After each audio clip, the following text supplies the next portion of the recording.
Hello and welcome to First Interview Club, a show within a show where we talk to some of our favorite creators in the comic book industry. On this episode, we'll be talking to the author of such series as The Fade Out, Criminal, and Pulp. He's joining us today to talk about his new book, Where the Body Was, which will be available to purchase in January. I'm, of course, talking about the legend, Ed Brubaker, the king of comic noir comic books, and hopefully, by the end of this interview, a friend of the show. Ed, thank you so much for joining us. Oh, thanks for having me. So we got to read Where the Body Was before it is released, and again, a stellar entry into the Ed Brubaker catalog of books. Oh, thanks. It's a story about love and lies, and oddly enough, the TV show The Twilight Zone. Yeah. Before we get started, can you kind of tell us how this idea kind of came to you? Yeah. Just one quick correction. The book is, because we image switched to new distribution, the book is actually, it's strange. It comes out in comic stores in mid-December and then in early January in bookstores. Okay, so perfect. So comic stores get like a 2 or 3 week jump on the bookstore market, I think, for this one. All right, just in time for Christmas. Perfect. Yeah, they're our biggest customer anyway, the comic stores. The book came, I was finishing up Night Fever, the last book that Sean and I did that came out a few months ago. And I think I had read the new Tom Perrotta book, the guy who did Election, and he did a sequel to Election called Tracy Flick Can't Lose. And I was reading that, and it just reminded me that I'd always intended to do a crime story told from a bunch of different points of view at the same time, kind of like the old 90s movie like Shortcuts, or like it was just like I always liked that format when I would see stories done that way in film or comics or novels, where it would like Game of Thrones, like the books are like every chapter is a different narrator.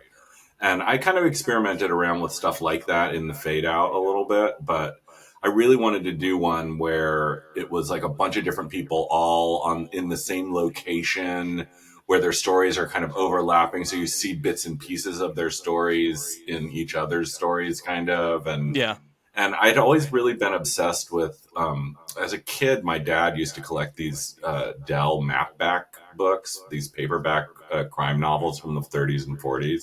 Mm-hmm. And they all have like maps of the crime scene on the back cover. And so I just wanted to kind of do something like that. And when Sean and I started doing the hardback books, we have end papers. And so I thought, wouldn't it be neat if the end papers was like a double page spread of like a map of a neighborhood, and that's where the story takes place. And so it started from there. And then it was like, I had 2 or 3 ideas that I had little bits and pieces of that I'd been noodling with for years that never really kind of came all the way together. And I just suddenly, it hit me that if I had them all take place around each other on this same street, that might end up being kind of like this weird tapestry of, people all in the same place at different places in their lives. Like one of them's a little girl, one of them's like, a junkie teenager. It's like there's people at all different ages in this story, at all different, it's like in some ways you can get the whole history of what it feels like to love as a human being in that book is my hope. It's like from the time of like your first childhood crush on the guy who lives down the street to being in an old age home wondering about that person who broke your heart when you were 50. And it's funny because in the after words or the afterthoughts of the book, you kind of mentioned how it was fun for you to just kind of wrangle all those characters like in different notebooks, and I just kind of imagine you with a big bulletin board with thumbtacks and just like, okay, this person's here at this time. And was it kind of like that, or was it a little more manageable? It was actually. I got I started by trying to design the map, and then I was having trouble doing it, so I got my wife, who's an artist, to like help design like what the street would look like. I kind of was describing it, and we were looking at photos and maps and trying to sort of build one. And then she made one, like a hand-drawn one, and we sent it to Sean. And then he found someone, I think through Instagram or someone, like just some fan of his who's like a architecture, like art person, who took that and basically redesigned it into like a 3D model of a neighborhood. So Sean was able to use that while he was drawing. So that's why all the houses are in the exact right spot everywhere. Like it was like That's all his wild. pencils have all this architectural like blue lines and all over them. It's fucking crazy. That's amazing. How But cool. yeah, it was. It's funny because like the whole story. I had an idea for a story about a guy um, who has a police badge. Hmm. And I had a story. I had a thing happen when I was young. My mom's third husband was a therapist, a psychiatrist, and the guy who shared an office with him was arrested for trying to frame one of his patients for to like trying to. Wow. He was trying to hire one of. He was trying to like get one of his patients to murder his wife, basically. So you're kind of And drawing some from some real world yeah, I mean, I experiences didn't, here. I didn't get all the details of that story, and I certainly changed a lot of it. But there was definitely some aspects of, being around a couple of crimes that I wanted to try to figure out a way to put into a story. And I'd been sitting on them for, one of them. I mean, that happened like 30 years ago. Like, Yeah. so it was just like one of those things where I was like, oh, someday I'm going to put that in a story, and I finally found a Now's way the to do time. it. Yeah. But it's funny because I really thought that the book would end up being like much more of like this gritty little thriller. And then Hmm. as I was writing it, like Sean had always asked for a romance comic, and the Right. closest I ever got was My Heroes Have Always Been Junkies, which is Hmm. really a crime story and about drug addiction. But this one I really feel like about 20 or 30 pages in, I was like, oh, I think this is the romance one actually. I mean, of course Yeah. it's a crime story too, and it's a lot There of is different some things. sweetness to this story that you don't really anticipate with kind of how the events start to unfold, but there's a little bit of bittersweetness, like it's some dark, like it's like dark chocolate, and you're like, this is kind of endearing as I'm reading this. Yeah, I feel like our attempt was to make a book where like the object itself sort of makes it a thing that you kind of want to see all the different people's stories, and you can flip to the, like, if you have the hardback book, like you can flip right to the end paper to get Right. the to look at the map as you're turning pages. It's like, oh, you'll always get to sort of remind yourself where they are, and Yeah. and it's like, oh, it's funny too because like for months I couldn't figure out a good name for the book. Sean was like halfway through drawing it, and I still didn't have a name for it. And I was looking at the map one day, and I just saw the last listing on the map says where the body was, and I was like, Uh oh god, it's been there the whole time. That's a perfect name for a book. Where the body was, and it sort of is evocative of like because like I said, yeah, I feel like you see some of these characters go from young to like dead hmm. in the course of this book, like live their whole lives in Right. 150 pages, and like I I was wanted to kind of ask about that. yeah, I was kind of looking for something like that with the title, like that would imply like something that was like, because where the body was sort of, if you think about it, it doesn't just mean where like a dead body was laying on the street. It's Hmm. like, where have we all been in our whole lives? Like you look Yeah. up one day and you're like, oh yeah, 20 years just passed. Yeah. There is this unique narrative style to it of just like there's flashbacks and flash forwards, and it's almost kind of like we're watching a documentary about these events. When you started to write this book, was that intentional, or did it kind of just like organically just kind of come about from writing it? No, I knew I wanted to do a lot of like breaking of the fourth wall, Hmm. and it was funny because I was telling a friend about it, and they were like, "Oh, kind of like a true crime podcast," and I was like, "Oh, well, I wasn't thinking that at the time, but yeah, I was thinking Yeah. more like I don't know, like Dan Clowes or Chris Ware sometimes just have people walking on the street talking to you in their comics, or like Harvey P. Yeah. Carr, like it's just like a tradition, even like Peanuts, Charlie Brown's like walking along just like talking to you, and I just wanted to sort of really play with everything that I could do in comics, and it's like Sean and I have been doing books together for over 20 years now, and I feel like anytime we're not doing something to try to like play with the storytelling or push the envelope on what you can do with the language of comics, then I feel like Hmm. maybe we're just coasting.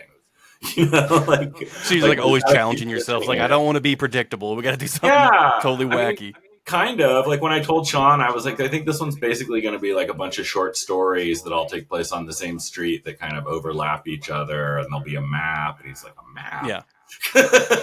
Like, but I feel like if we don't try to just keep swerving left or right, then we're just gonna coast or something. Like Yeah. I always want to try and really do the thing that feels like the most vital right at that moment. And at the moment that I sat down to start writing, like I filled up a whole notebook with about all these different characters, and Holy shit. like some of them are based on real people, but all of them Hmm. have like a bit of a piece of me and my life in them too. And I had like a year where a lot of stuff had happened in my life that made me sort of look around at what at like the world we were living in, and how much time had sort of passed while we were all sitting around in the pandemic, Right. and just kind of realizing that like as you get older, like the things that you care about in life totally change, and the way that you look back at your heartbreak at 18 feels completely different at Yeah. 55. Oh yeah. At 55 you're kind of like, you can go through your 30s and 40s still being upset about it, and then suddenly you get into your 50s and you're like, what a schmuck. Like, you were lucky to have what you had, dude. Like, you Exactly. lived, Enjoy the heartbreak. like, It made you better. yeah, it's weird. It's like how like I obsessively collect books for my whole life, and now I'm like trying to get rid of books because I'm just like, I don't need all these books around constantly. And it's like every time I get rid of any, I bring in twice as many. Yeah, you bring in more. You're just It's making room really, for the new crop. yeah, that's kind of what it's like. I need to clear off a shelf. But it's like as you get older and as a writer, you're always kind of writing about your life and what life is like, Yeah. and I noticed that as I was getting older, and especially into my 50s, like there were certain things that used to bother me a lot that don't bother me as much, and other things that bother me way more.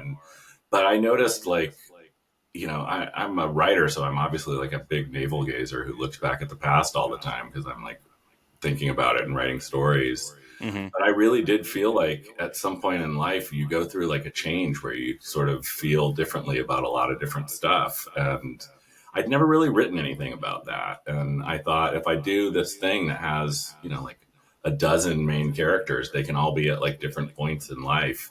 And you can Yeah. sort of show how someone went from being like a 17-year-old kid to, a 57-year-old man who has a completely different take on love. Yeah. You And, know? and it's great because you get that from the characters, you get that first person point of view from them directly of just like them reflecting on their past selves Yeah. from the story. And so it's like, it's a unique and different style of storytelling that I don't Yeah, think we've seen in a while. it's definitely a little bit of a mind bender. At some point, I had to just stop trying to make it like have a rule, because I was like, Yeah. well, he's riding his scooter down the street talking to us. And he's still 18, and then you turn the page and he's 57 and he's talking about Yeah. something else, and you're like, I oh was shit. expecting to see like a camera crew mid comic. I Yeah, was like, where's he going with this? This is yeah. wild.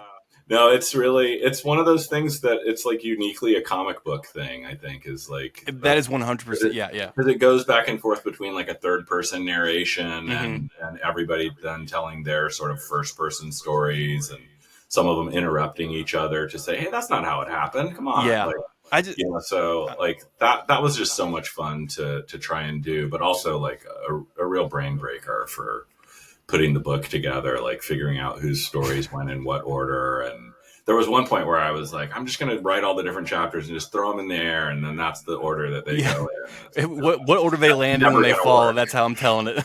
Yeah, exactly. But it's like, no, they need to be in this very specific order. It's like, but Um, yeah. but I do want to say, you do mention the Descendants in there, which is maybe one of my top 5 punk bands of all time.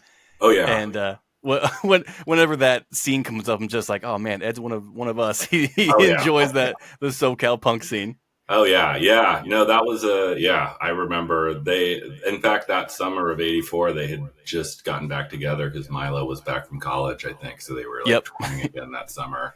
Like I remember all my friends going up to Orange County to see that show, and I didn't go. Oh, bummer. Oh man. Dang. I bet that was a Orange County wild punk ass show shows were too. gnarly. Orange County punk shows is where you go to get murdered. Oh, I've seen footage of Descendant shows on YouTube, and like those shows just get out of Oh yeah. control. Yeah, the gnarly. Cuckoo's Lounge stuff, like in the Hmm. like where they invented slam dancing supposedly, and it's like Yeah, they also as the legend invented like goes. fighting with like dirt heads in the parking lot outside. Well, actually, I'm pretty sure that's been the human condition forever. Yeah, fighting after any punk show is just kind of Yeah, like the sign of a good that show, club I was think. really interesting down in Orange County. It was like right next to like a country bar. So it was like there'd be like a Oh, country band perfect. playing. The parking lot was like what divided them. So yeah, it was like It's like the Hatfield McCoys, just like whenever a show got out. yeah, yeah, totally. That's awesome. So with a lot of these books have been inspired by like pulp crime, like dime novels of like the 50s and 60s. Yeah. Why do you think that those genres translate into comic books so well? Is it like the self-contained story, or is it just like the really entrenched characters? I mean, like every crime novel that or crime story that's been put in the comic books has just been so perfect for the medium. Well, yeah, I think in the 50s there was this brief period of time in like the late 40s, early 50s where crime comics were huge, like romance comics and crime comics Hmm. and horror comics were really big, and superhero comics had kind of died. And like when I was a little kid, my dad had gotten like a ton of comics. And so like I was reading like old EC crime suspense stories and stuff at the Yeah. same time I was discovering like Spider-Man and the Fantastic Four. So in my mind, I always thought that they were kind of, the same, like, or like Archie, like anything that really has that kind of strong graphic element to it. And like crime stories, you know, they're just I don't know. There's something really human about it. Like we can all kind of relate to the characters that are in it, and we're watching them, cross lines that we're afraid to cross in real life. That you always wonder, like, Hmm. I could just walk behind there and grab that thing and walk out of here. And in the story you can do it. Yeah. But also I think crime stories have, you know, similar graphic elements to like sci-fi and superhero stuff. There's a lot of like sort of the pathos of the characters and what they're going through. It's just like you have a car chase or a gunfight instead of, people blasting, eye beams at Lasers. each other or Yeah. whatever. But I think it's the real human connection of it. Cause like one of my favorite comics ever, like his crime suspense stories, the ones that Johnny Craig wrote and drew himself. He was like a sort of a guy who grew up studying Eisner. Oh, okay. And he was one of the few guys from EC that didn't survive after the Comics Code because he really couldn't do, superhero stuff at all or Yeah. kids stuff. He just he went into advertising art. But he's a big influence on guys like Neil Adams or Jim Aparo who drew Batman in the Oh, right on. 70s and 80s. But yeah, he's really just like he did these like 6 to 8 page long little noir gems, like a story about a guy and a guy who's unhappily married running into his high school girlfriend who's unhappily married, and they make a plan to kill off each other's spouses and run off together and cover up the crime by each pretending to be the other person's spouse that they're just on vacation with, and then they slowly become these people that they were trying to get away from that they Uh each huh. hated. And it's just like, but he does it in like 8 pages and Yeah. makes you just like you're watching the horror of this woman sort of gain weight for these photos and cut her hair different. Uh And huh. it gives you like a real Hitchcock kind of vibe, and it's just like an 8 page story. Yeah. But I grew up reading that stuff and like watching old noir films. So to me, when I start writing these stories, like Where the Body Was, there's definitely like a lot of crime elements in it and everything, but the plot is, I mean, all over the place. Like it really just, if you Yeah. took the crime out of it, it would just be a story about a bunch of people fucking up and fucking. And that's kind of why I loved it so much. It's just like a group of average people just really continuing to just fuck up more and more, and then like it just gets so entangled with one another. It's like, well, how are they gonna untangle this mess? And then we get Yeah. the ending, which I won't spoil, but it's just Yeah, like, that's what yeah. But it's just like, it is a wild, like average everyday people just like thrusting themselves into chaos, well, honestly. that's what I think. That's what noir or crime, is at its best is like that, I mean, one of my favorite movies is Double Indemnity, which is just like an insurance salesman who just meets a woman one day, and it's just like, it's just been too long since he's felt any kind of passion in his life, and here's Right. this crazy moment, and it's like, I feel like everybody has those moments in life, like peaks and valleys of the world, and you're just kind of like, everyone's desperate for like love and affection, even if they've got it in their life, it's not the right kind, and they want it from someone else, or they want it from everybody, or Yeah. like That's I knew a friend in high school who, like, anytime anyone dated a girl, he had to go out with her. Like, if you liked a girl, he had to go out with her first. It was like a compulsion or A point something. of pride. Yeah, exactly. And people are just, and he was a nice guy, but it was like he just had like a real compulsive, like, weird thing.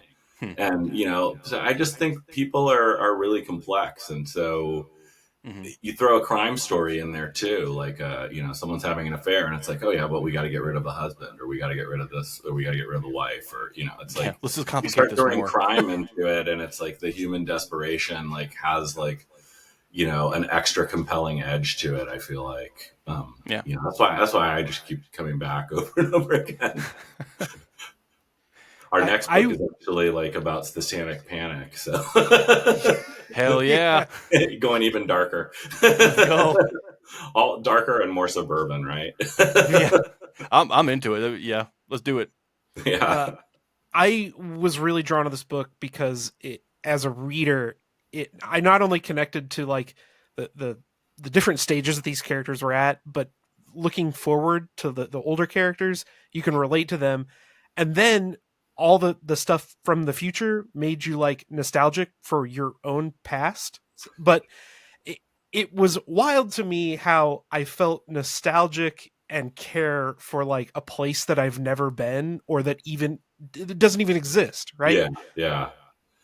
No, I thought it was great. The real street that I was trying to base it on was actually torn down. They like bulldozed most of the houses on the streets, and I was doing Google Earth to try to find, because I wanted to get like as close to some of it as I could, and like because Sean lives in England, he doesn't know what Southern California feels like. Yeah. And like Google Earth literally had like construction on the place, the actual place where the real house was.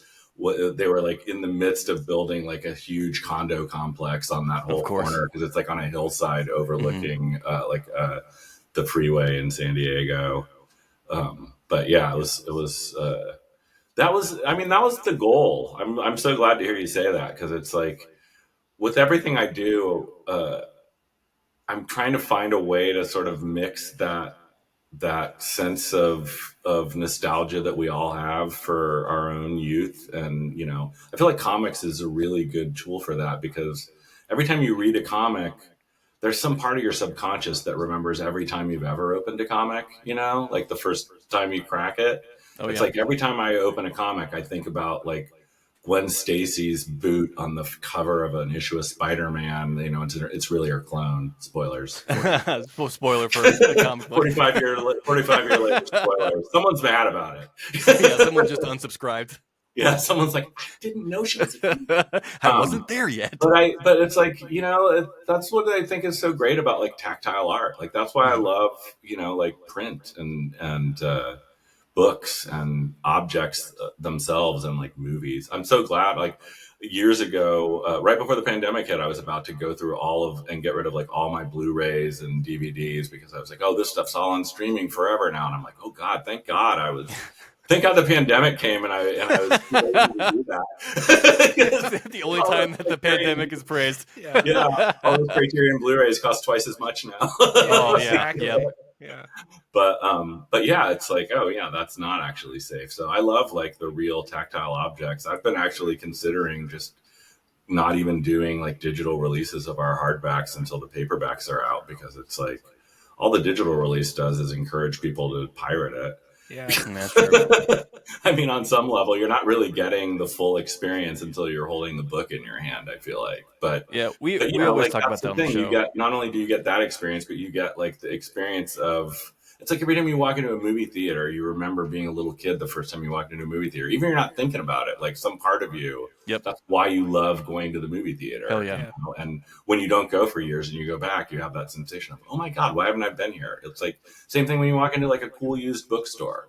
You know, Oh, you just the remember smell being of old paper. Oh man. yeah, exactly. Yeah, totally. Just Yeah, hits you you. smell that. And you're just like, oh yeah, I remember being like 12 and Mm-hmm. burying myself in this place trying to find every like Robert E. Howard I could. Oh yeah. You know? I used to ride my bike to one when I was a kid all the time, and like whenever I go to a bookstore, I'm just like, dang, wish I had Yeah. my bike. I'd be Yeah. going all over the place. Yeah. Well, on that note, I would be absolutely remiss if I didn't tell you that this is a very special interview for me, because the first comic book I ever bought was Captain America 25, this second print. So, really? yeah, it really was. How old were you then? Andy was a late bloomer. Yeah, I was a senior in high school. Oh wow. Yeah. That's So crazy. Wow. yeah, this is that was your really, first comic this is that you something ever for me. bought? Yeah, the first one. Yeah. That Holy issue. shit. Yeah. That's amazing. He's made up for it with now. He's in debt to comic and you books. continued reading comics from that point? Yeah. Or did you got totally into comics after that? Just that? Did you follow that comic from that point on? I did. wow. I read every issue of Captain America that you did after wow. that, and then I went back and got the previous, cool. 24 issues. That's and amazing, man. It's been downhill since then. Yeah. Don't say. So you were the catalyst, Ed. Yeah. This is all your fault, man. This is Yeah. all your Where do we fault. send the bill? Yeah, really. Where do I send the bill? Yeah, that's amazing. Yeah. That's so crazy because my first comic book was Captain America, like I think it's issue like 155 or something like that, where the two Captain Americas are running at each other. Like, Oh, cool. Yeah. from the 50s. It's like a Sal Buscema cover where their fists are like bigger than their heads. It's amazing. Yeah. I remember seeing that like on the shelf at the PX in Gitmo when I was like 4, and like it was 20 cents, which comics were not 20 cents then. It was like comics were still only 25 cents, but the PX and Gitmo never returned anything, so you could find like comics that were years old on the shelf. Oh, sick. Brand new comics. Well, nothing was brand new either. You got stuff like 6 months after it came out. Sure. Like, but you didn't care because you're a 4-year-old kid. You think that you don't know Bruce Lee's dead. You think Bruce Lee's alive when you go to the movie. And they're showing you Enter the Dragon. They don't tell you, by the way, he's dead. Yeah. Not up here. Right. He's always alive up here. Exactly. I did notice when we got the copy of the book to read that you guys have an AI statement at the beginning of just like we found it interesting that it was just like the images from this book, if released digitally, can't be used for AI prompts. Andy and I were curious if that's from you. Yeah, it was from me and Sean. We don't want our work used to train machines to make comics or books or write things. Or I think it's horrifying that this is even happening in the world. And I know 100%. I know that the big studios and big companies are totally going to just look at it exactly like they looked at computer lettering or any other technological innovation that makes it easier for artists to do their job. Like, and I do know some people who are experimenting with it and stuff and struggling with is there an ethical way to use it? And my answer is no, probably not. No, never. I don't think so. It's not the same thing as like a robot arm that grabs a thing and moves it over here. It's literally just like micro plagiarism on this huge wide scale. And if the machine was actually just making stuff up, but if you type in like Ed Brubaker comic book cover into Midjourney, it comes up with something that looks like Sean Phillips painted it. Yeah, exactly. So it's like, I thought it would come up with a picture of me. I'm like, it doesn't have pictures of me. It doesn't care about me, but it knows Sean's art. Yeah. It's straight up theft. It's weirdly addictive for people. I've had some friends really fall into a hole where they like start doing that when they're like waiting in line at a thing instead of like texting or looking at Twitter or whatever. They're like just making weird pictures on Midjourney and texting them to you. And I'm like, stop doing this to me. Yeah, because what you're doing is helping it I to like don't heal wanna- stuff. You're just like, no, don't use it. Yeah, I'm just Make like, it stupid. I feel like it it's like a weird thing. A lot of things about the internet are like this. Like the first time you looked at Twitter, like every single person, the first time they looked at Twitter was like, well, this looks like a stupid thing that would be a huge waste of time. And then 12 years later, they're like, oh It yeah, still is. that thing sucks. Like, oh, I shouldn't have. But it's like they're all engineered to get us addicted to using them, which then gives your brain the permission structure to think, well, these things are here and they're not going to go away and blah, blah, blah. And it's like, yeah, I mean, I don't want to make any awful comparisons, but it's like the plans that these companies have for using this stuff is just that they don't want to have to pay the people to do it. Yeah. I mean, we're just it's nefarious. It's months because they don't want to pay people to do it. And they just kind of were like, well, it's not quite there yet anyway. We'll settle the strike, and in a couple of years, we'll just replace everyone with robots. I mean, that's my assumption with Hollywood is that they plan to. It's a dystopian view, but like it's pretty accurate. I mean, they're giant corporations. They have a fiduciary responsibility to their shareholders to pay as few people as humanly possible. And I mean, if they can get to a point where they can make something that looks like a Marvel movie with the amount of people it takes to make a Marvel comic, and sure, all those actors didn't actually do anything and nobody actually, made those sets or, like they'll do it. They're gonna do it. But England's economy makes so much money off those Marvel and Disney movies. Like, there's so many economies around the world that make billions of dollars off of movies and TV shows being made there. And I feel like Georgia, they don't quite understand. Like, I'm less worried about it on a creative level. Maybe it's because I'm old and I've been doing this long enough and people buy me and Sean's books because they're me and Sean's books, not because, there's some great hook or, or it's like some high concept idea that a robot. Well, they're synonymous at this point, actually. Yeah, exactly. But I feel like, there's a lot of stuff that comes out on these streaming platforms that, and I have a lot of friends that are screenwriters who get paid to just do rewrites of bad movies. And they're like, I might as well be rewriting a robot, like some of the time. So and also like the studios sort of try to make you dumb stuff down so that it's appealing to the highest number of humans possible, as opposed to making something that's an individual good. So I feel like those of us who like things that are handcrafted and have like humanity in them will still want them. But, there's a lot of people in middle management jobs and stuff that are just going to be replaced. Like people who work at like the law firm that my lawyer's at. Like, there's a lot of like lower rung jobs or even like technical jobs in art fields, like in-betweeners at animation studios. Like, so our animators only going to learn to do keyframes now, and then all the in-betweening will be done by robots. Like, that makes sense on a production level, but then you aren't learning your actual job. Right. you're learning how to tell a robot to do exactly. So it's really weird. Like, I have friends who are like, look at this thing I made. And I'm like, you didn't make anything. You just told it, you said 11 words to a computer program and it did it. And someone told you it's AI, so that's okay somehow. Yeah. You're literally fueling the machine that's going to take your job. Congratulations. That's like like when my text prompt wants me to not say shit and it keeps trying to say something else. I'm like, that's what the machine is. The machine is like the thing that's always auto-correcting incorrectly. It's the same basic idea. It's like trying to anticipate what you want.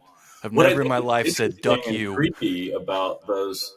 They seem to learn you. Like, I have a friend who uses Midjourney only for one reason. He uses it to try to recreate the images from his horrifying nightmares he has every night.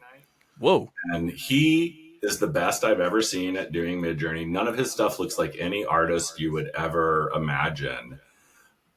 They are the most horrifying images. He's a film director. He's like a horror film director. They're the most horrifying things I've ever seen in my life. They don't look like, but I was like, if I typed the same 8 words into Midjourney that he did to get that, it would come up with something that looked like Mickey Mouse, like shooting himself in the head or something. Like, it wouldn't look still like rad, a nightmare, but it's like the program has learned from him which ones he likes and doesn't like. So now it's trying to like, and I'm like, God, I really hope that thing doesn't have any actual artificial intelligence, because you might be giving it the worst nightmares of all kind. The first Like, time a robot commits suicide training, because of all that. He's training the Skynet. This is why they hate us. It's like the whole plot of Westworld was like being around all those people for 50 years made them just want to murder them all. Yeah. Which is like maybe the realest thing ever. Of just Exactly. Robots have had enough. Or like, you know what? We'll just fucking kill them. Yeah. Yeah, exactly. Do you guys want to talk about any of like the Marvel stuff or Hollywood stuff at all, or what's your? I mean, I could sit here and tell you how great Captain America was all night, or Iron Fist, or you know. Do you have 3 hours? Yeah. You mean? Whatever you want to talk about, we're here for it. Oh, sure. Well, whatever questions you guys have, I've got like another 10 minutes. You're the Captain America guy. Why don't you take it off? Sure. My burning question about Winter Soldier has always been, was it your idea to bring Bucky back, or was that somebody at Marvel that was like, hey, we're kind of kicking around this idea, or like, where did that come from? It was actually like a combination of things. It started when I was like 8 years old, when I went to the San Diego Comic-Con for the first time, when it was at the El Cortez Hotel. Like the last year that it was there, my dad took me, and I was trying to find what I thought was issue 99 of Captain America, because I had issue 100 and up. Yep. Which I was a little kid and it was pre-internet. I didn't know that there was no previous. I thought in issue 99 like came out in 1945 and Bucky got blown up. Oh, and no. So some comic book dealer guy, like, and this is like the mid 70s or something. Mm-hmm. So some like hippie dude was like, no, dude, that was a retcon. Stan Lee didn't want Captain America to have a sidekick, so they killed off Bucky and that when they brought him back in the Avengers. That's why he like wakes up and he's like, "Oh no, Bucky, no!" Right. And you're like, "What the hell's a retcon?" Yeah, and I had read all these like Tales of Suspense stories with Captain America and Bucky during World War II, so I just assumed those were reprints of like old comics from the 40s. I didn't know, because I just knew because my dad told me that they actually published those comics during World War II. Yeah. So I just sort of assumed like, oh, okay, well, I'm gonna get the issue where Bucky dies. Mm-hmm. Yeah. Because I had the issue of Spider-Man. Well, not that. I had a reprint of the issue of Spider-Man where Uncle Ben dies, and I had the issue of Spider-Man where Gwen Stacy died. I assumed if things happened in the comics, there were actual comics that they happened in. And so at age 8, I discovered what a retcon was. Yeah. And I started plotting like, someday I'm going to write I was going to write and draw Captain America, and I was going to bring Bucky back, because Bucky was my favorite character, because I was a military brat. He was a military brat. Like, that was just the plan. So I started like mapping out different ways that Bucky could be alive. And every couple of years when I was a kid, I would sit down and like noodle on a story. So it was like a thing I had always wanted to do. And I was just finishing a contract at DC around the time that Bill Jemas left Marvel and Dan Buckley took over. And I got a call from Brian Bendis asking if there were any Marvel characters I was interested in, and because they were going to shake some stuff up. And I said, well, I would want to do Captain America, but they just hired someone. He's like, no, they just fired that guy, and Kirkman's going to do like a 4-issue fill-in, like until the new regular person takes over. And I was like, oh. And I was like, well, I don't know if they'll do what I want to do, because I have like this idea I've always wanted to do. I want to bring Bucky back. And he's like, no, we just had a huge summit. And they had this huge fight because Axel or somebody wanted to bring. It was like, I can't remember who wanted to bring Bucky back. I think Joe and Axel were interested in doing it, and Tom Brevoort was dead set against it, like gonna quit if they did it, etc. Like, wow, really, like it was a huge blowout, and so basically they were like, no, they're interested in it, but they need the right pitch. So it was like kind of fortuitous thing, and I had to like get on the phone with Joe Quesada the next day and sort of tell him the gist of, what I was thinking. And he said, well, look, if you can convince Tom Brevoort, then you've got the job. basically. And How hard was that? Tom had a bunch of questions about like, well, how could he still be young enough to, he doesn't have super soldier serum. Like, how is he like so Tom gave me like this list of questions that I had to answer satisfactorily to him.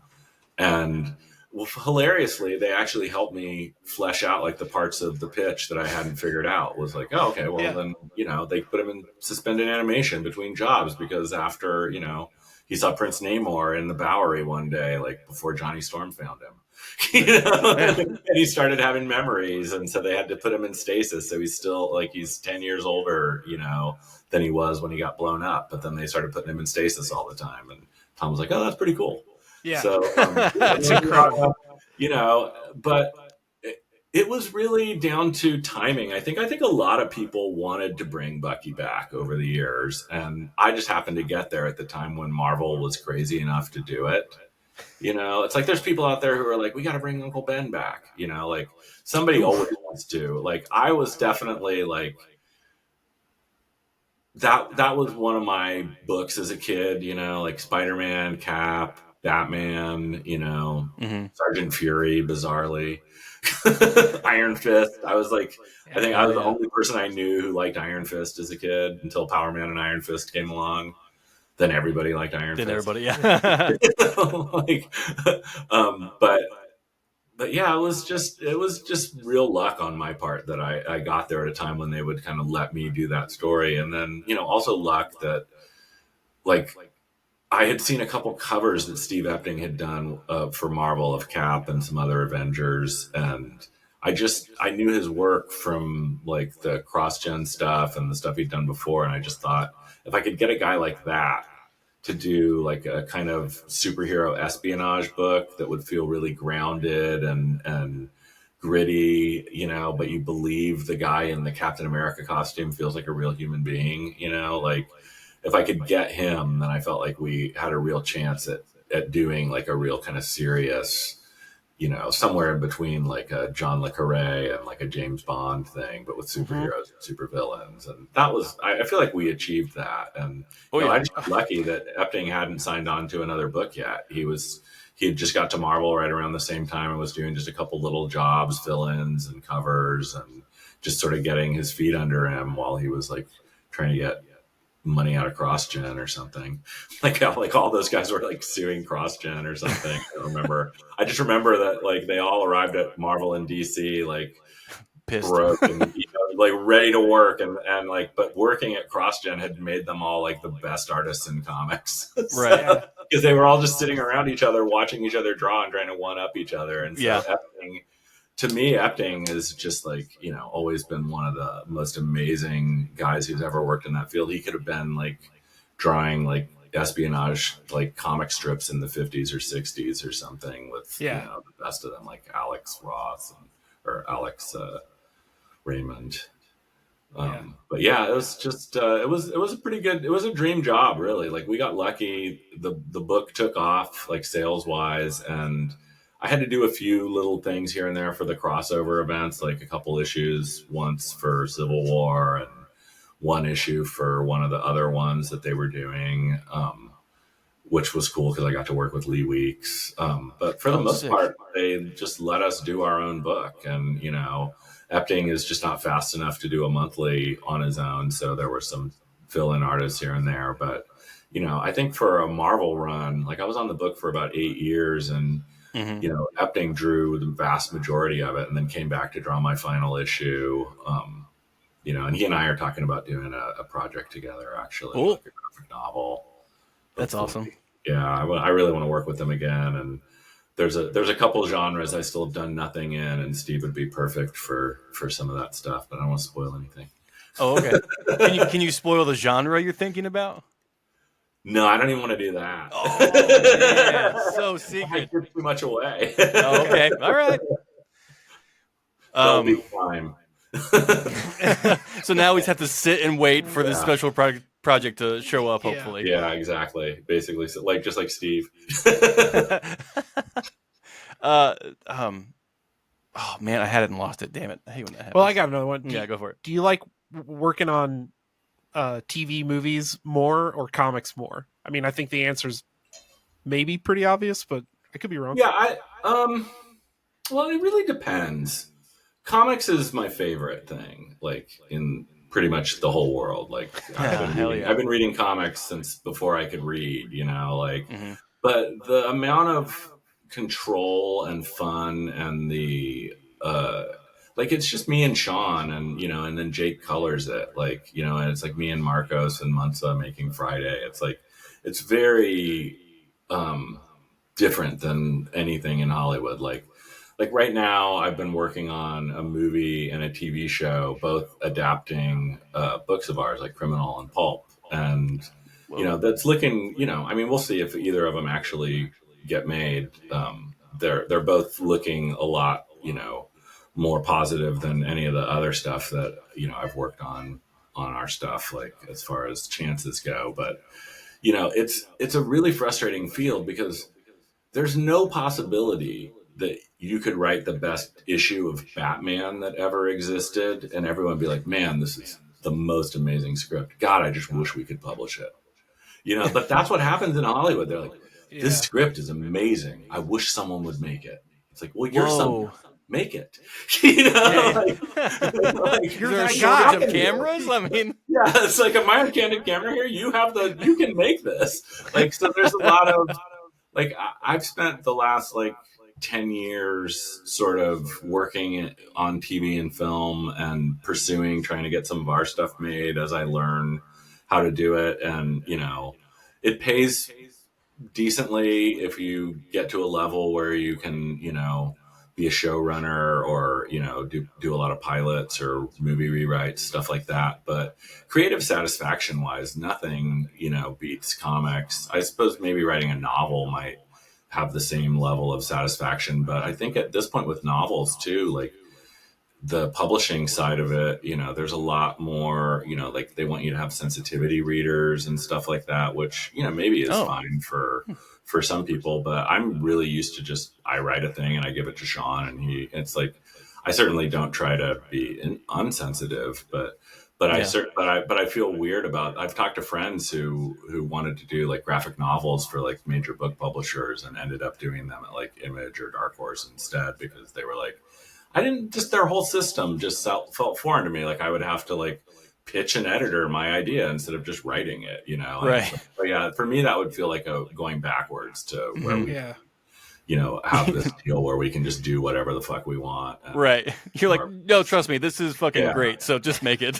Yeah. But like Hollywood stuff, it's like, I'm at a point now where like I have this deal at Amazon and the executives I'm working with there are huge supporters of my stuff and have been, people that I've worked with before, the kind of people who don't give you notes that ruin your thing, but give you notes that, like, one of the executives that I work with, this guy, Matt King, he's actually given me notes on this Criminal project to make it more like what I want it to be and less, like trying to, he's like, no, I think you're, like, make it more personal, make it more make it more like what, make it more like what's great about the comic, and so that's a really rare thing to have. So I'm like really optimistic about all the stuff I'm doing with them. That's really heartening to hear because, obviously when a company like that invests a significant dollar amount, they expect there to be a wide audience. Yeah.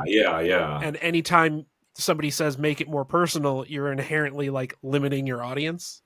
I mean, I really think I think right now, especially because there's a sense that things that go to wide audiences are becoming more and more homogenous, like this feeling that all of us who are the fans of the stuff are engaging with it less because we're feeling like we're getting the same thing over and over again. And the last time that happened in film was like the 60s. And, and then the 70s era of film hit where everything was personal and weird, but also still commercial. Like you can have both, that's the thing is like, if you like Criminal and you want to make a TV show out of Criminal, then you don't turn it into the Fast and the Furious. You find what's, you're like, oh, well, I mean, Criminal sold millions of copies around the world. Like we're published in like 25 languages or something at this point. Wow. So, like, yeah, we're bigger in France, I think, than we are in America. That's amazing. But, that is so cool. But but yeah, I mean, it's a commercial property, so it's like but if you take all the like stuff that makes it like personal and weird or more unique out of it, then then you don't end up with something, that people act that won't be commercial because because it'll just be like everything else. Right. Yeah. Like all those shows on Netflix that literally the name is just what the person's job is, like Yeah. Teenage Bounty Hunter, Money Heist, Vampire Chef. It's like okay, and I get it. I don't dislike these shows, but their names are just like generic. It's like Repo Man, where they just have like beer and food. Yeah. Like just generic white label. I mean, Yeah. so it's like, but then you have something like Taxi Driver, which is like this really personal thing, but it makes $100 million. Right. And it's like that's the thing. Like look at Barbie. Even Barbie was like obviously like a much more like personal, idiosyncratic, weird fucking movie than anything I thought would ever have the word Barbie in front Yeah, exactly. Yeah. Like, I think it's why I actually, by the time I saw it finally, I was like, I don't get what all the fuss was about. It was pretty good, but like, I don't see why anyone was too upset or anyone was too excited.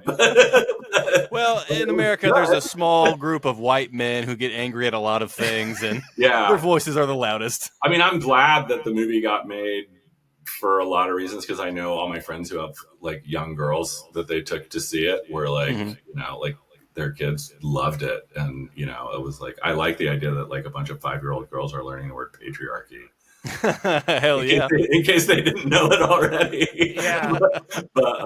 But yeah, it's just funny to me, like that they made something like you could not say that anybody else could have made that movie than like Greta Gerwig. For sure. Yeah. She's like the weirdest filmmaker, like, and she made Little Women, which was a very like straight commercial, movie that she then added like a weird twist thing at the end to that too, which made it sort of more idiosyncratic. But like, she's a commercial filmmaker, and that was a really odd, like, that was like an indie comic that got permission to use the word Barbie, Right. Yeah. True.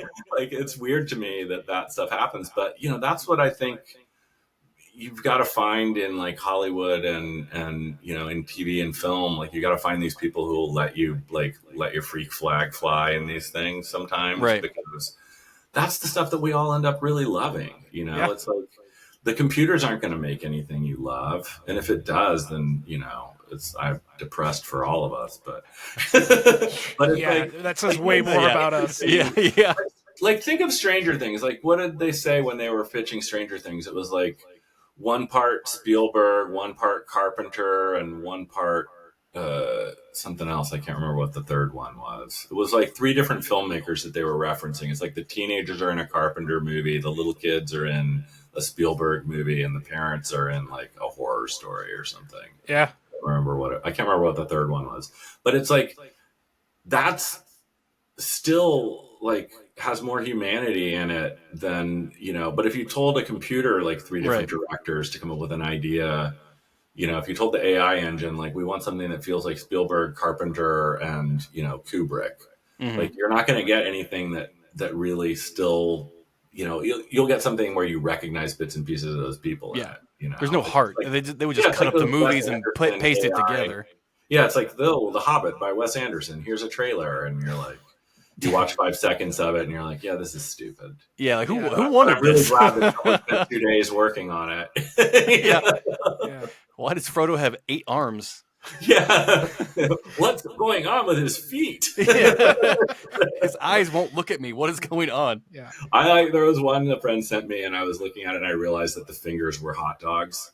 They weren't supposed to be, but they were. They were clearly like frying hot dogs. Briefly, you mentioned Friday, your comic about the teen occultist hunter. Do you have any updates for us on that series or any plans with that? Yeah, I'm working on the final chapter of the first big story right now. Marcus is about like 10 or 15 pages into drawing it. It's going to be like a supersized final chapter because I don't know how else to do chapters of Friday. Apparently, poor Hell yeah. Marcos. It's like 48 pages a chapter or something. Yes. The whole thing done will be close to 400 pages. Oh my god, that makes me so Yeah, happy. it's Friday like has been just Watchmen. a Like, delight to read. yeah, I'm really, really excited about it, and that's another one that like Hollywood has shown a lot of interest in. Though someone was like, "Oh, you might have to change the name because of Wednesday," and I was like, "Oh, Netflix will cancel that show by the time anything happens." Yeah, exactly. They're going to make more than one other season of that, and then they'll just take a tax write-off and bury it. Exactly. That's the It'll be Hollywood gone way. forever. No one will remember it existed. Yeah, exactly. Well, that's very exciting to hear. I remember when that series first came out, and just it kind of just blew my mind of how you just flip the script on like the trope of like, a group of kids hunting down these items, and then like they go off to college. You expect this one narrative to happen, and you're just like, no, fuck that. We're doing something completely different, and it was so amazing. Yeah, that was one that I'd been thinking about for a long time. Like, I think I started coming up with what would end up being Friday, like in the mid '90s, like in a notebook. When I was gonna, before I broke into comics as a writer, when I was just writing and drawing my own comics and just barely scraping by in my 20s, I lived next to a library in Seattle, and I went through this huge phase of just reading all these young adult books from my childhood again, like rereading them all when I was like 25. And I remember a friend of mine, like thinking that it was really weird that I came home with like 8 Great Brain books and a bunch of Judy Blumes. And I was like, what? Like, like they're books. This is normal. Just let me relive a thing, okay? Yeah. They're young readers. They're middle grade. I started, like, I had this idea, like, oh, maybe I can make a living doing that. Like, I'll write young adult fiction, and then I'll work on my comics on the weekends or something. And that never came to pass. But that was, I think I got hired for like a job at Vertigo, like during that same time, and then started getting paid to write comics and kind of followed that path. But Marcos emailed me one day asking if I had any ideas for something for him to draw. And I was like, oh, no, I don't really. And I don't really have time to do anything. And then the second I sent the email, I was like, oh, wait. And then suddenly, like, I had this huge rush of ideas because I thought, oh, Marcos doing some kind of New England winter horror thing. Mm-hmm. Like, just trying to think of something that would be really neat for him to draw. And, he's one of my favorite cartoonists ever. Yeah. And I'd worked with him on Cap. We did, like, he and I and Javier Pulido did an annual where I had lost the artist who was going to draw it, like, right before the deadline. And so they jumped in and drew, like, they'd split the duties drawing the whole thing over the course of like 3 weeks or something crazy. Damn. And we got it out on time. And that was the only time I'd gotten to work with him. So I was really excited about the idea of doing like a longer project with him. And of course, when we started, I thought it would be like 5 or 6 chapters. And then the first chapter came in. I thought the first 3 chapters were what I envisioned as the first chapter, which I thought would be 30 pages. So I don't know what happened because it was 120 pages. So, like, initially, Lance was going to be found dead at the end of chapter 1. Dang. Yeah. So yeah, once we realized how big it was, I started to feel sorry for Marcos. But like, Marcos just said he didn't want to work on a project with a deadline. He didn't ever want to rush through any of the art. He felt like a lot of times when he'd look back at jobs, he'd always like notice a panel here or there where he wished he'd spent, another day drawing. And, he's a total perfectionist. I think of him as kind of like Dave Stevens or something, the guy who did the Rocket. Oh, okay. Yeah. But like more cartoony and, weirder influences. But I love working. The atmosphere of Friday is so, like, Maine, Delaware, but like that air is, you just like feel the cold in the air. It's as you know, it's a beautiful book. Yeah. And, like, just he crushed it in every way possible. It's hilarious to me that it's so obviously, I mean, and what I was thinking of was the Great Brain crossed with like Edward Gorey and Lovecraft. Mm-hmm. But like, I named the place King's Hill, and it's like I'm friends with Joe Hill, who's Stephen King's son. But I wasn't even thinking about it. It wasn't until I was sending Joe the first chapter that I realized, oh, I'd subconsciously named the town after you and your dad. Yep. Which is like, if you're going to do New England horror, like at least acknowledge the King family. But Oh yeah. yeah, I was like, what the fuck? Like, it didn't even occur to me. And then I told Marcos, I was like, this is kind of funny because it basically is like our like Castle Rock. Yeah. Yeah. But I was really thinking of like, I loved these Edward Gorey books in the 70s and like 80s, the ones that John Bellairs did about all these weird little kids in New England who always had like there was one, The House with the Clock in Its Walls, that they made a movie of like 10 years ago with Jack Black. He's not the right person for that role. But he answered the phone. But it was that yeah, I don't know. I love that book so much. I really wanted someone to make a series out of that, or like a series of books, or a series of TV show or movies or something. But it was funny. Like I found some interview with Edward Gorey, because I always assumed that he did all the illustrations and covers for all these John Bellairs books. So I assumed that he liked the books, but it turned out he didn't even like the books. It was just a job. The books were really tasteless. That's the sign of a true master. He was like, I just need the paycheck. It's weird though, because it's like he thought that he didn't like the books as much as I did, but like Edward Gorey did all this stuff where kids are getting murdered left and right, all those like Gashly Crumb Tinies and stuff. Yeah. And like these are totally just right up his alley. They're always about like a little kid who discovers this monster's come to town, or this guy who lives down the street is a warlock and he's got this figurine that's going to destroy the moon, or and it's like. He's like, like pedantic like that. It just seemed like the perfect Edward Gorey kind of thing. I was like, that's weird to me that he didn't dig it, but whatever. Artists, what are you gonna do? But yeah, it's the guy who wrote the books like died young. He was only like in his 40s, and so they stopped coming out in like I think the early 80s. And I think some other writer has picked up the series after they made the movies. But yeah, it was just, that was what I was thinking about, and I literally was just looking at the names of places in New England when I came up with Kings Hill, because it just sounded like a kind of place that somebody in like sounded someplace with like a lighthouse, probably.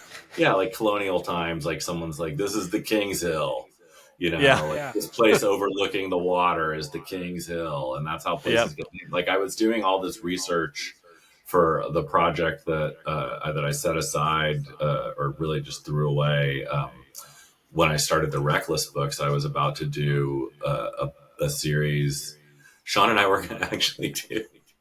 This is hilarious to me now, looking back 3 years later. I had, for some reason, this weird thought that we could do a series that was somewhere in between like a 70s espionage book, but also like a fantasy thing, with like wizards and elves and shit like that. And I don't know what I was thinking. And I was like working on the notebook, and I was like a couple pages in, and I'd been doing all this research into all these places that used to be on maps, because I'm fascinated by places that don't exist that were on maps, like these sort of mythical places that people used to think existed, that now we think of as like parts of fairy tales and stuff, but you can find them on maps. And I thought, oh, what if there was a world where these were all real?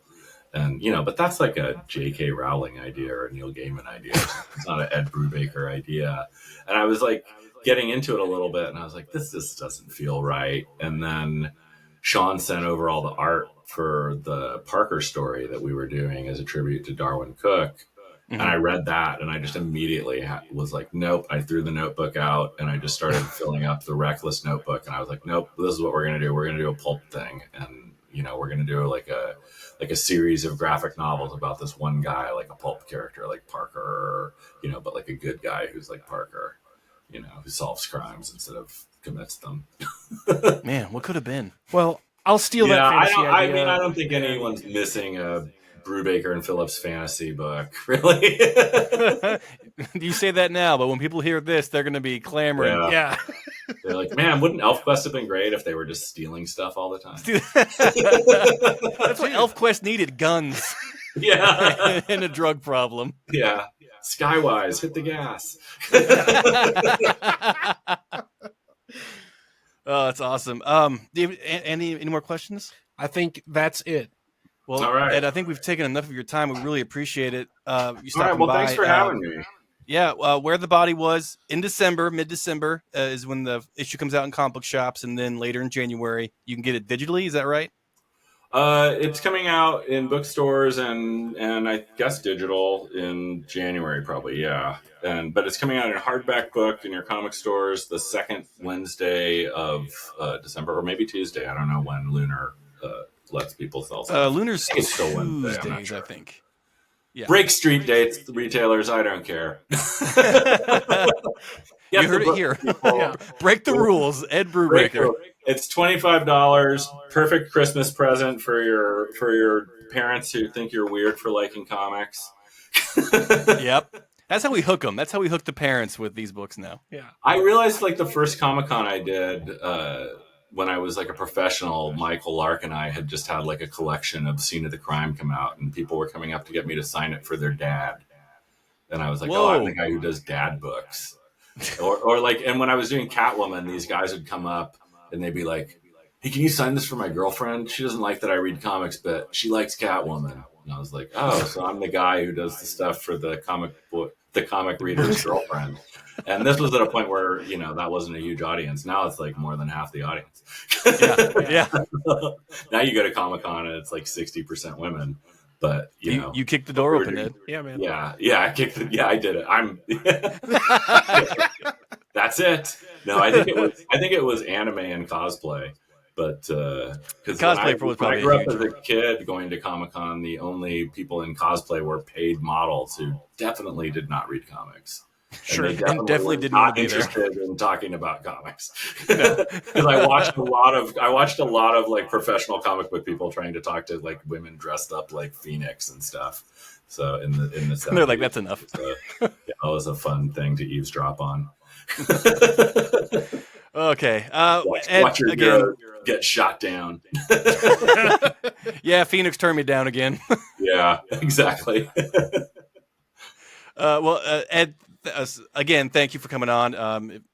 Absolutely. If you ever want to come back on the show, you're always welcome. Just ring our line and we'll answer. And do you have anything else you want to share? Any social medias or anything for no, anyone I don't to have follow? any. I just have a newsletter. You can, if you go to my bio page at Image, there's like a link to sign up for my newsletter. But I try to stay off the internet and away from my phone as much as humanly possible now. I'm just trying to live a bit of an analog life because too much of my day is spent in front of a computer, and now half of that is like on Zooms about meetings about things, and it's like I need that brain free time to think about writing and get up in the morning and spend some time with a notebook like a real human. Well, thank you for being in another meeting. Well, thanks. Yeah, no problem. All right. Well, we appreciate it, and we'll talk to you soon. Yeah, absolutely.